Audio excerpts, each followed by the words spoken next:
Hello, and welcome to another episode of the Keto Answers podcast. I'm your host, Dr. Anthony Gustin, and it's my job to get to the bottom of the ketogenic diet and get you the answers you need to reach the levels of health you want. This episode, we have Leanne Vogel. Leanne is a friend of mine, and she's the author of the best-selling book, The Keto Diet. She has an insanely helpful YouTube channel with just massive amount of content. She also has a podcast called The Keto Diet Podcast, which we've had a blast on a few times ourselves. Leanne is a content machine. You can find the majority of her work surrounding ketogenic diet at healthfulpursuit.com.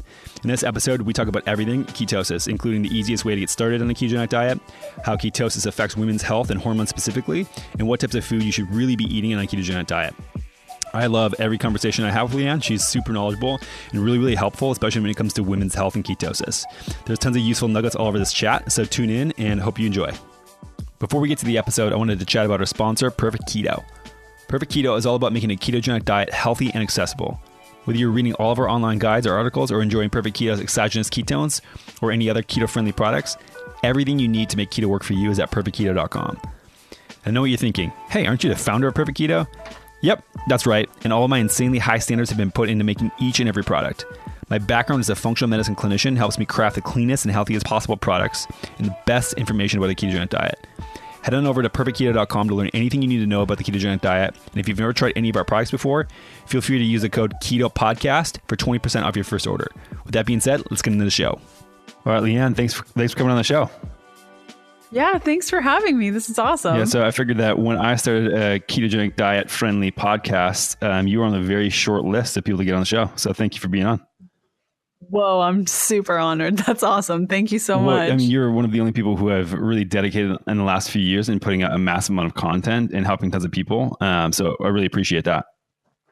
Yeah. It's been a crazy 4 years. It's nuts how much the ketogenic diet has morphed over the last 4 years. It was nothing online 4 years ago, just nothing. So it's been neat to see the transition. So how did you start your journey with the ketogenic diet? I know that, if anybody knows any of your stuff, you've gone through a lot nutritionally and health-wise in the past. Kind of want to brush on that a little bit. You bet. So I was a vegan many years ago. And at that point, I went off hormonal birth control. I learned that it wasn't so good for me when I was studying holistic nutrition about 11 years ago. And that kind of started the whole rigmarole and how I ended up finding a ketogenic diet years later. It had been 6 years since I had had a period. Because I had gone off hormonal birth control, I was on the wrong diet. There were a lot of different reasons, but I found keto in a place where I had been on hormonal therapy. So I was taking estrogen and progesterone. It wasn't bioidentical. So I was just regular hormone therapy, and I'd gained a lot of weight. And my naturopath said, well, have you heard of a low carb diet? I said, you're crazy. How am I supposed to be an athlete and eat low carb? Those two don't match. And then one of my girlfriends had just started a ketogenic diet and said that it was awesome. And I looked into it and I thought, you know what? What's the worst thing that can happen? And after learning what not to do on a ketogenic diet, especially for women, I was able to tweak a couple of things and I got my period back after 9 months. And at that point, it had been about 7.5 years of me not menstruating. So it was quite a journey to get there. And now it's been over 2 years that I've, ovulated and had all of these amazing things with my body. And it feels nice to be in that space. Any women listening that haven't had their period in that long, it's quite frustrating. So yeah, keto really helped me in that regard. Yeah, it's an amazing story. And I'm sure we'll dig in a little bit further, but question, why vegan before and are you vegan now doing a ketogenic diet? Oh, that's a great question. I will never be vegan again. Never say never, but I think that's fair to say. I switched over to vegan primarily because I couldn't afford good food. I moved out of my house when I was fairly young, when I was 16, and I was putting myself through school and had a full-time job, and I couldn't afford meat. And so it was kind of a necessity at that point. And then when I started learning more about nutrition, I kind of went down the path of vegan is healthier for everyone's bodies. And that's kind of the path that I went down until my husband, when I met him about 10 years ago, he started collecting pictures of me sleeping all over the house. And I napped, I slept. I couldn't go through a whole day without sleeping. I would usually nap in my car at work, and my husband has a folder of Leanne sleeping. That's what it's called. And that was my vegan life of just always sleeping. So I transitioned out of vegan just because I knew that it just wasn't good for my body anymore. But I've met a lot of people that combine vegan with keto, and it can be done. It's just not something that I will do ever. Okay. So did you make that transition at the same time, going from vegan to keto, or was it a gradual approach over a course of a couple of years?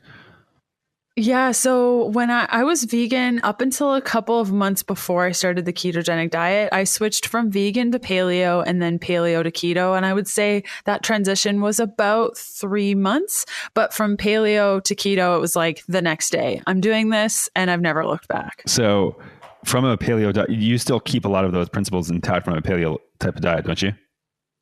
I really do. At first, I kind of ditched all of the things that I knew about nutrition out the window when I started keto. And I just said, I'm going to follow all the macros. I'm not going to care so much about food quality, and I'm just going to do this thing. And back then, that's really the only way there was to keto, of just pay attention to your macros, eat all of the processed meats that you want, it'll be fine.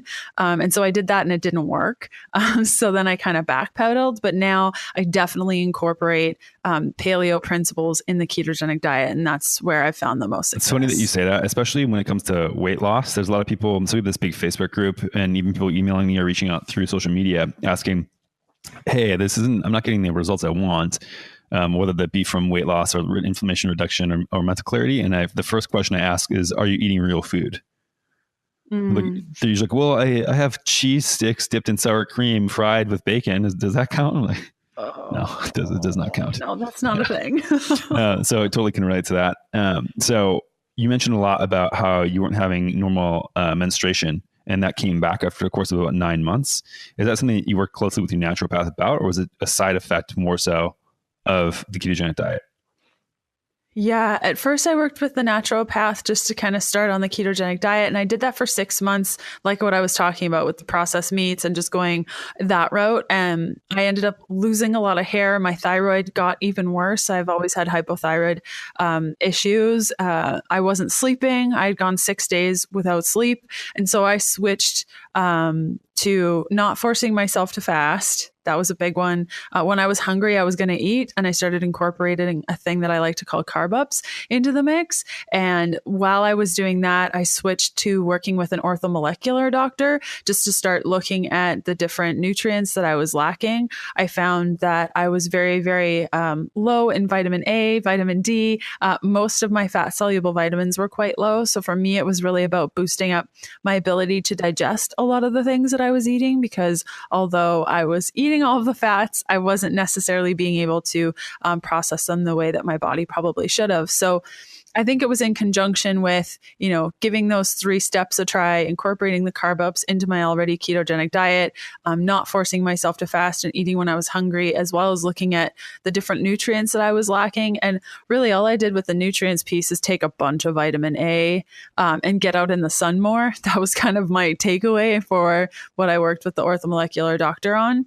And then from those changes that I made, it took myself 9 months to get my period back. But I mean, you could even see, I went to the naturopathic doctor when I was working with her, and then the orthomolecular doctor, and we tested my blood work every month. So I have a huge chart on my computer of, what my cholesterol was doing and how all of that was transitioning. It was really cool to see, my HDL especially was quite low when I started the ketogenic diet, and ended up being, a nice level, and triglycerides went down quite substantially. So yeah, those were sort of some of the outcomes that I saw. Any other markers that you were tracking that changed significantly? Oh yeah, DHEA was nuts how high that got. It was very, very, very low. My cortisol has taken some time. I'm just starting to get a handle on my cortisol. I was also, writing a book during this time and building a business. So the cortisol took some time. And I think regardless of what diet you're on, taking steps with your diet, outside of your diet, even to help your cortisol is a big one. So little things like not going to bed with my phone and getting blue light blocking reading glasses. So if I am staying up late, I am trying to block some of that light and just extra things. I started being more mindful of this. And I think, with the ketogenic diet, I just had more time because you're not eating as much to start delving a little bit deeper into my own life and what I wanted for myself. So cortisol was a big one. DHEA, estrogen was a huge one that increased quite substantially for me. Progesterone. And I think this all really came from, when I first started the ketogenic diet or right before, it almost looked like somebody had, had all my hormones lined up and just turned off a light switch. Like they were all just really, really low and in need of some love and care. And for me, what we saw is that every time my cholesterol increased, my sex hormones would increase too. And so then it became a goal of, how high can I get my cholesterol to get my sex hormones up? And, I never thought I would say something like that, but I actually thrive in that quote unquote higher zone where when I go to a normal doctor, they're like, oh, your cholesterol's high. You should look at lowering that. I'm like, heck no, right. I'm not touching that.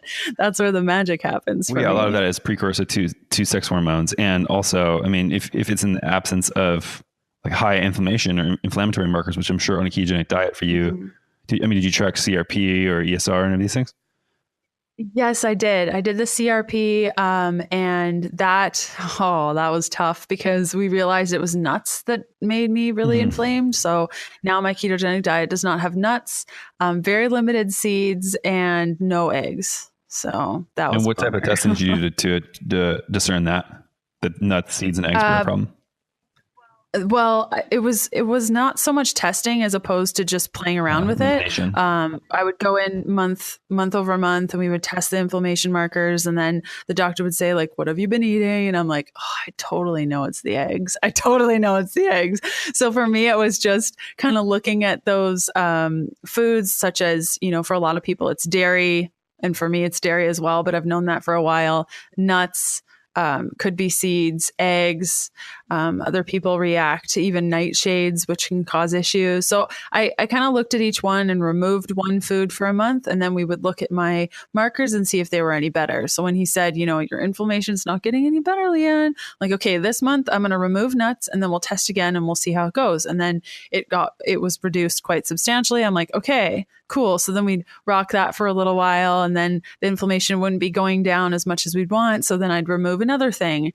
And I think it really depends on the type of person you are. I've been quite intuitive with my body for quite some time. So I usually know when I shouldn't be eating a food and I do anyways, just like slight little things that happen. But if you're not that type of person, it might be beneficial to get allergy testing done so you can kind of get a feel. I just wouldn't recommend, the prick testing is cool if you have an actual allergy. Like I'm anaphylactic to peanuts. So when they test my skin with peanuts, of course it's going to show. But for any of those, subtle allergies, it can get a little bit more complicated. Right. And there's definitely a difference between allergies and intolerances. And I think people can react to foods without being like actually clinically allergic to them.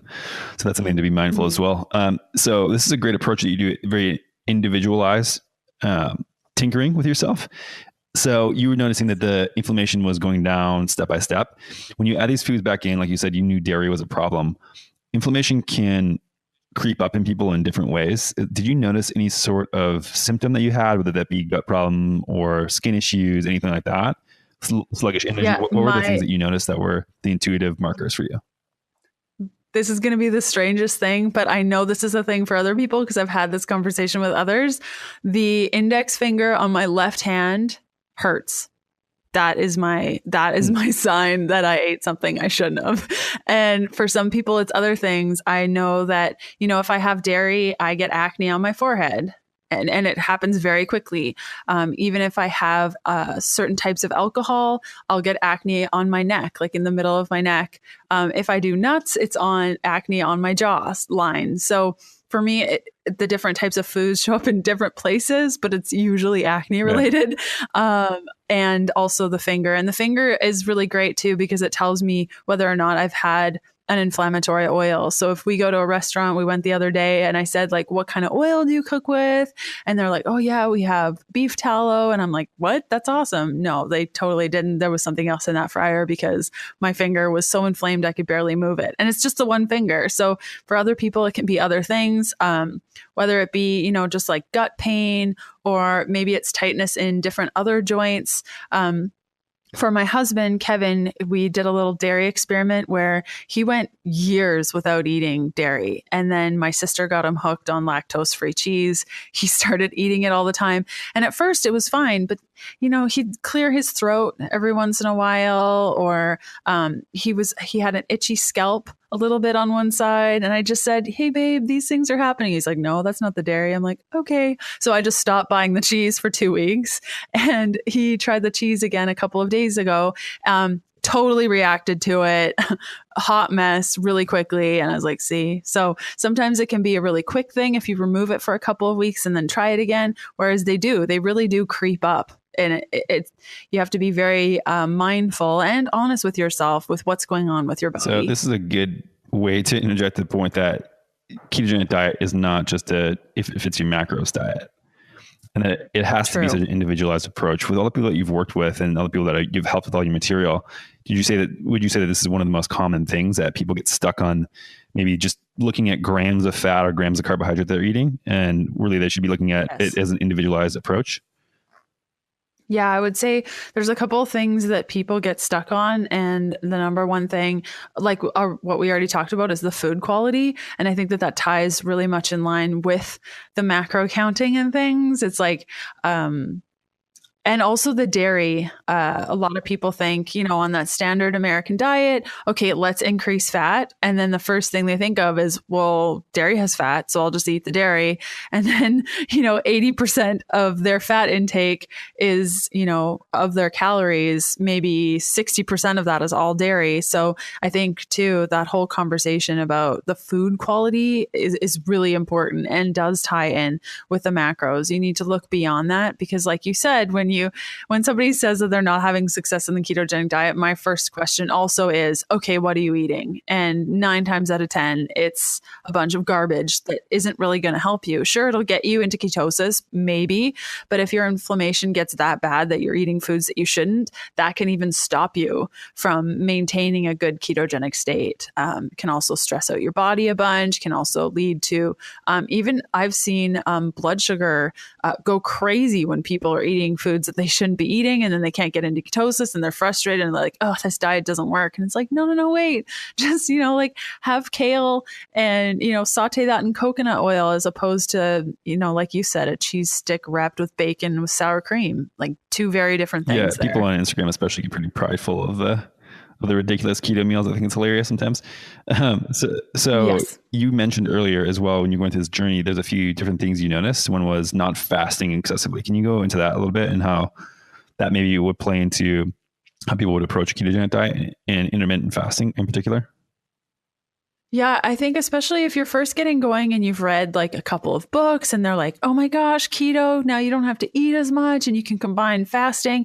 A lot of the books that I read back in 2014 preparing are like, you know, transitioning over to keto and learning as I was doing it, said like fasting is going to help you. It's going to be so great for keto. It'll get you into a deeper ketogenic state.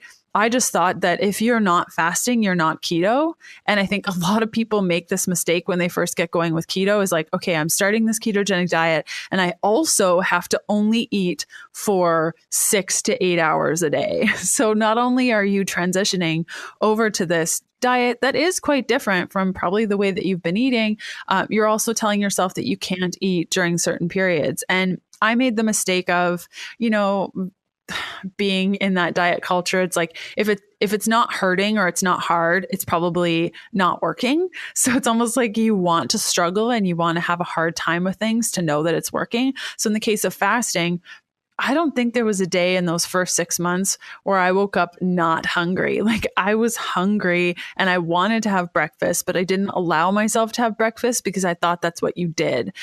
And that's a mistake I see a lot of people making, is what should happen. And what I've seen, you know, people have more success with is, if you wake up and you're hungry, have a ketogenic breakfast. It's not a big deal. I would recommend having something along the lines of like greens with eggs and maybe a little bit of bacon or another type of meat. Or having some sort of like fatty tea or bone broth with fat in it or something, as opposed to just forcing yourself to fast when you're hungry. What should be happening is if you wake up and you're not hungry, you don't eat. And you just wait until you're hungry and then you eat. So for me, I was just constantly pushing myself to not eat, even though I was hungry, and not allowing myself to eat. And that's a mistake that I see a lot of people make. So it's not like fasting is bad. I think fasting is awesome. But if you're hungry, maybe you should have something. I've also played around with using exogenous ketones to extend my fast. So when I'm on a crazy book tour and there's literally no time to eat. It's not that I don't want to eat. I just don't have the time. I can extend my fast. Even though I am a little bit hungry, I can just take some exogenous ketones and then extend my fast. I don't recommend doing that all the time, just because if you're hungry, you should probably actually, have food when you can, and honor yourself. And I'm talking from, experience in, regulating my hormones, and that's what's worked best for me. But it can be a great tool if you're just really busy and don't have the time. Yeah, those are some really good points you made, especially that you should be eating when you're hungry. And so like you said, when you switch your diet and use a different energy system, that's a huge stress to your body that it has to adapt to. It's a positive stress generally, but your body can only adapt to so many things at a time. So then if you're also adding the stress of not eating and using different cellular repair mechanisms, you're going to, again, have another stress to deal with. And so another point that I think is relevant to this is that fasting is generally really good for reducing insulin spikes, which has a whole host of benefits, but that shouldn't happen when you have a ketogenic style breakfast like you talked about either. So you're getting a lot of benefits from fasting by just doing a ketogenic diet. And so I do the same thing. I only eat when I'm hungry, but I eat when I'm hungry. And so people ask me like, oh, do you fast? Is it like a 16-8 window? Like, do you do this every day? Is it every other day?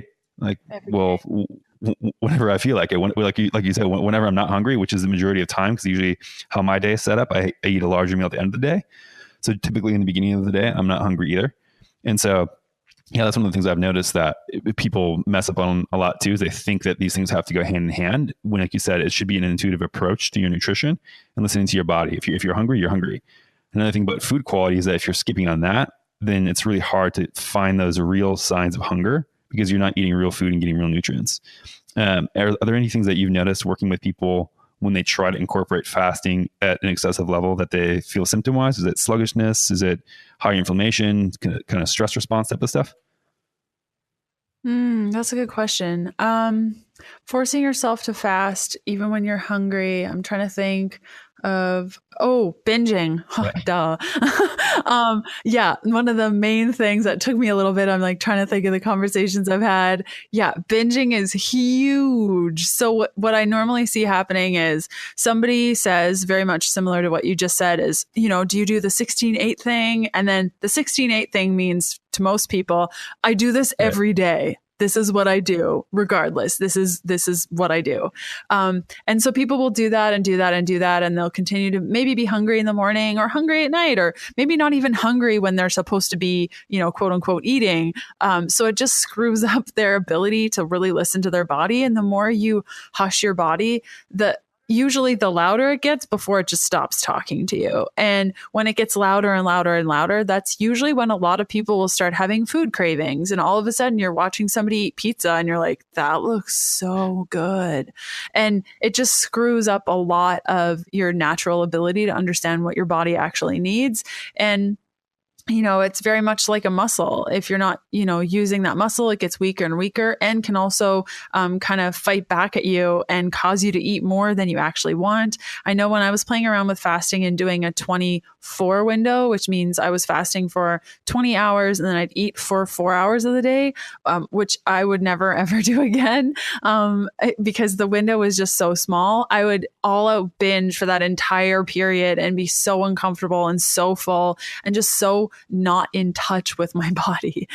So that's probably one of the main things that I see people doing, is it just goes way off the deep end. And a lot of the times that can lead to people just getting completely off their ketogenic diets because they just feel like it's too restrictive. And it's already so much of a switch to begin with. Another hot button item that I think you are chatting about a lot is carb ups.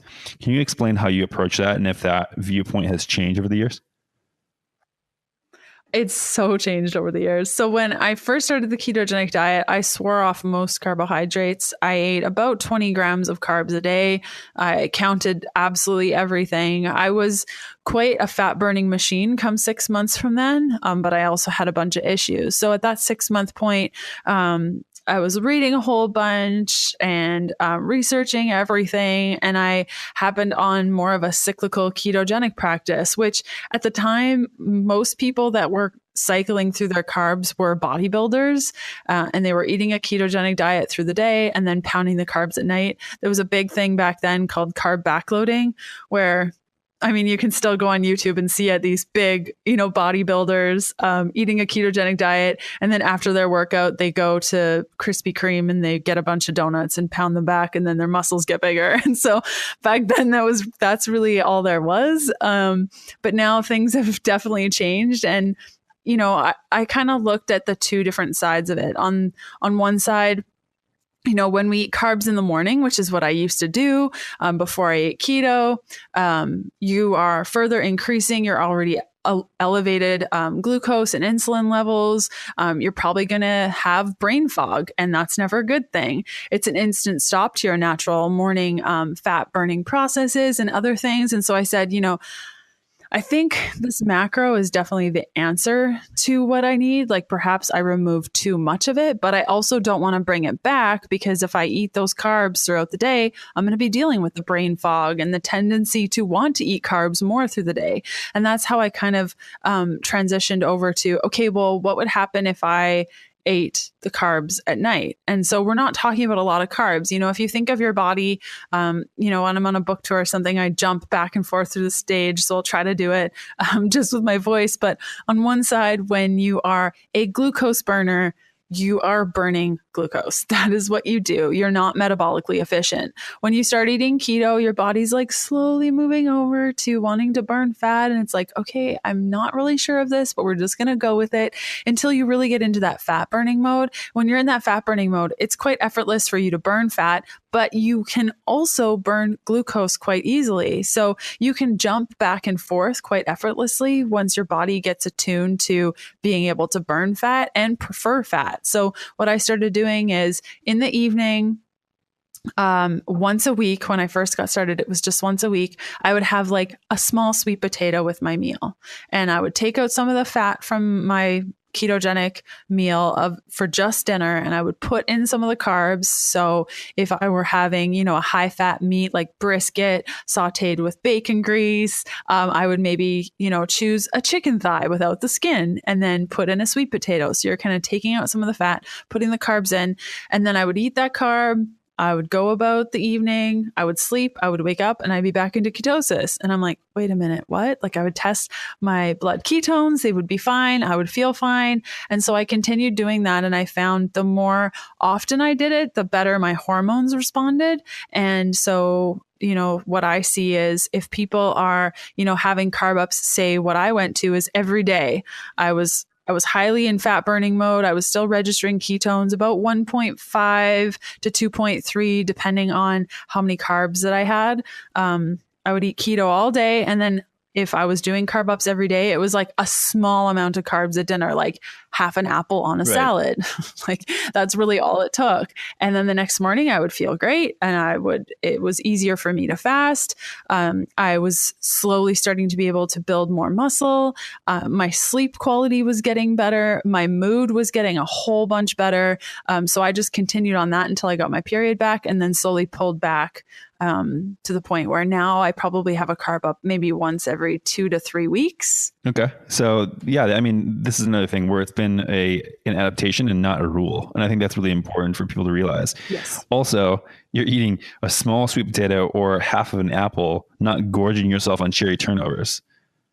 So yes. Yeah, like the cherry turnover thing, exactly. A cheat day where you're doing, a massive amount of inflammatory food that your body has to recover from, over a course of a week. Yeah, it's great that you mentioned that too, because a lot of people hear me say carb ups and they're like, did she say pound 300 grams of carbs of anything exactly we want? And I'm like, nope. I did not say that. I didn't say that. No, we're talking about like a small amount, like maybe cook up half a plantain. Right. Like don't go crazy with it, and always baby step it, because, you know, you're in fat burning mode. You can maintain there. It's best to just start off small, see how you react, and move up if you need. It's worse, you know, if you start off with 300 grams of carbs and then you're like, well, that didn't work. It's like, yeah, well, clearly you're going to feel totally hungover the next day. A good point you made is that you need to get into a fat burning state first, and then your body can have a little bit of metabolic efficiency to switch back and forth. And it's not going to be like the same time if somebody is just starting on a ketogenic diet and they switch over and the first, say, 3, 4, 5, 7 days are not that great. Well, they probably haven't used fat as a fuel source since they were a baby. And so in that case, it's going to take a little while to upregulate some transporters and some cellular metabolism to be able to use that fat. But once you get that churning, like you said, you should be able to switch back and forth pretty easily. And I notice the same thing with myself. I can, I can eat maybe a little bit of rice, say at dinner, if I'm doing like sushi or something like that. Next day, if I'm not hungry, just fast and do normal ketogenic diet. And by the end of the next day, I'm fully in ketosis again. Whereas if somebody was just starting, they're not going to have that same flexibility, but it's something that your body starts to learn to be able to switch back and forth. And that's something that I think is very underrated in a ketogenic diet, where people, again, think of it as a rule instead of how you eat, should be flexible. You should be able to process carbohydrates if you do eat them. Again, like you said, they should be coming from real foods, but it's not like your body can only do carbohydrate or only do fat. And I think that having that flexibility is super important. Yeah, it's really frustrating when people think there's only one way to do something. I mean, there's such a spectrum on all of this stuff. And so I wanted to ask you quick, you're pretty much the queen of keto, and helping, every single woman that has done keto, I feel like has followed your stuff, and it's been fantastic. You've noticed some things here with fasting, carb ups, and a lot of hormonal issues and digesting food. Anything else that you've noticed that women particularly deal with on a ketogenic diet that either they is a myth or is a pitfall that they can fall into pretty easily? That's a great question.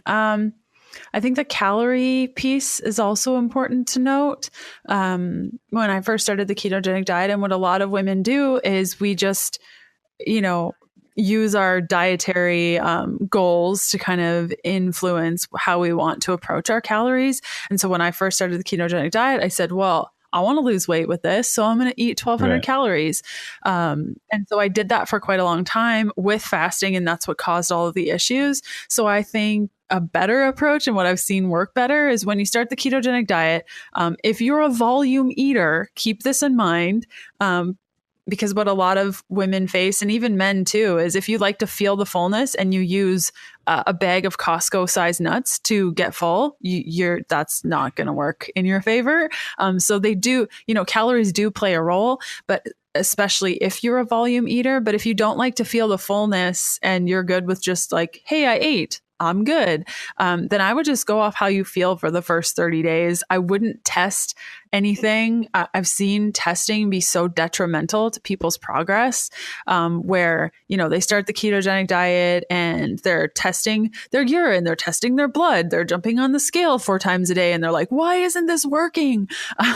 And, all that stress and dietary stress of switching over, as well as the stress of macro counting and tracking and testing, can actually stop you from getting in a ketogenic state. That's what I see a lot of people getting really caught up with.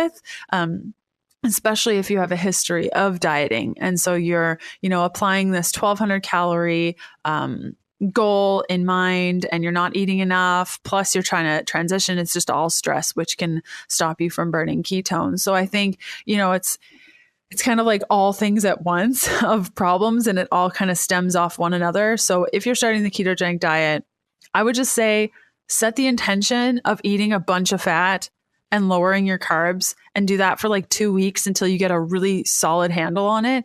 And then start, okay, well, how many calories am I eating today? Do I like to feel the fullness? Can I replace some of the nuts and seeds that I'm eating in copious amounts with perhaps, pairing romaine lettuce with high fat things? So I feel the fullness, but it's with a low carb vegetable that's not going to impact much of anything. And then, when you get to 30 days, maybe test your ketones so you're prepared to kind of bend and flex with that. Because a great example is my husband started eating keto when we were on my first book tour event. And he was doing really well and he was making great choices and he was feeling really good. And I was starting to see the benefits quite quickly. And then when we got home, he tested his ketones and his ketones read 0.8. And then he got super upset and he's like, I'm not doing good at this. And there's, I'm just going to quit. And he was doing great. So I think a lot of people just get caught up with the numbers when they don't need to necessarily. I think the most important thing for all of us is to just feel good. That's why most of us start this, is because we just want to feel better. So if you're feeling better, I think the numbers can actually make you feel worse, even though you have the ability to feel better by just not caring as much about those. Now the story changes if you need a therapeutic dose of ketones for your health and it's important, but I think it's baby steps. A couple of months in, you can get really geeked out by the numbers and have a good sense of your body and tweak things and feel really good about it. But when you're first starting out, it could be just maybe too much. And that's what I see a lot of women doing time and time again, and just self-destructing for no purpose. And do you, when you recommend people to get started, is it a food quality plus food quantity issue, or do you just tell them to limit the carbs and eat a lot of fat and then transition them to a paleo-ish style diet? Yeah. So it depends on where they're coming from. If they're already paleo, it's a pretty easy transition. But if they're coming from a standard American diet, my approach with my clients and my programs is, okay, let's first understand what a fat and a carb is and what a good fat and a good carb is. Okay, now that you know that, let's set the intention over the next week to eat all of the good fats and a little bit of the good carbs, and just start there and then baby step it that way. Whereas there are other people that, like myself, if I want to do something, I want to do it yesterday, not 2 weeks from now. So just tell me what I need to do. I'll overhaul my entire life and get it done. So if you're that type of person, then it's here are the good fats, here are the bad fats, here are the, low carb vegetables that you want to shoot for. Don't do these things, on keto of the processed foods and all of those things. And even the sweeteners, and going so far as talking about that. And okay, your macros are this, and do that. And some people thrive on that. So it really just depends. But I think the most important thing is setting a base of food quality. And, I always said when I was transitioning out of the really, really strict keto over to what I do now is I don't count my kale. If I want kale, I was that girl sitting at my food scale being like, oop, and then taking out a little leaf of kale and oh, perfect. That's 50 grams, So I think that can be quite detrimental. Do you give people any recommendation on protein intake? Oh, that's a good question. Some people react to protein. I don't know if you've seen this in your own practice, but I find that some people react to protein differently than others. Yeah, my husband, he can eat quite a lot of protein and stay in ketosis quite effortlessly. Whereas myself, if I eat too much, I just don't feel right and my ketones are massively reduced.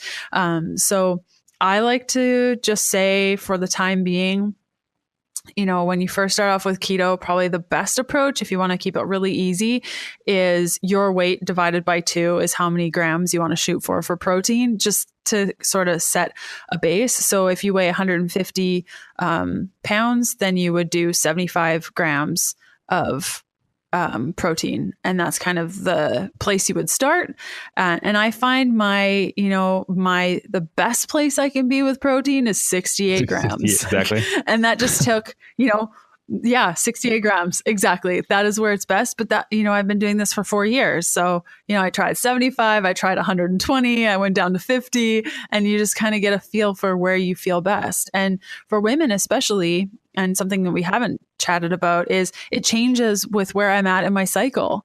So I find that I need more protein when I am ovulating versus perhaps a couple of days before my period, whereas I need carbs at a certain time. So you also have to pay attention to where you're at in your cycle and whether or not your macros need to be shifted depending on where you're at with your cycle. So one thing I like to ask all the guests on the show are how they approach each of the 4 pillars of health that I like to think of. 1, nutrition; 2, movement; and then the other is stress and sleep. So we talked a little bit, obviously you have 68 grams of protein that you get in a day. You do fasting intermittently whenever you feel like it, but what do typical meals look like for you? And then if you could get a tip or one thing that people can do to change their nutrition after you kind of mention what you go through. Yeah. So for my meals, I usually fast in the morning. I'm not a big breakfast person. I never have been. And so when I switched over to keto, it was like, what do you mean? I don't need to eat breakfast anymore. This is sweet. So if I am, in interviews and I'm talking all day, like for example, today, if I do get a little bit hungry and I just don't have time, I'll usually do like a bone broth if I'm at home and I can. And then I start the day eating usually around 1 p.m.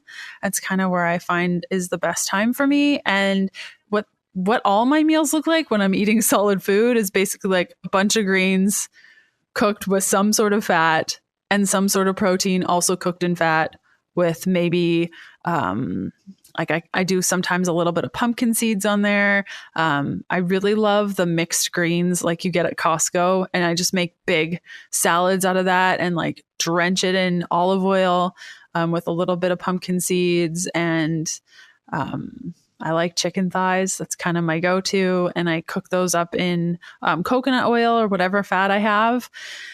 And that's usually what I eat for lunch and dinner, some sort of variation of that. I try not to overthink it. It's, oftentimes when I share my pictures on Instagram of my food, people are like, do you have a recipe for that? I'm like, no, it's literally cauliflower with bacon and coconut oil. Like there is no recipe. Just put it in a pot, wait 5 minutes, eat it.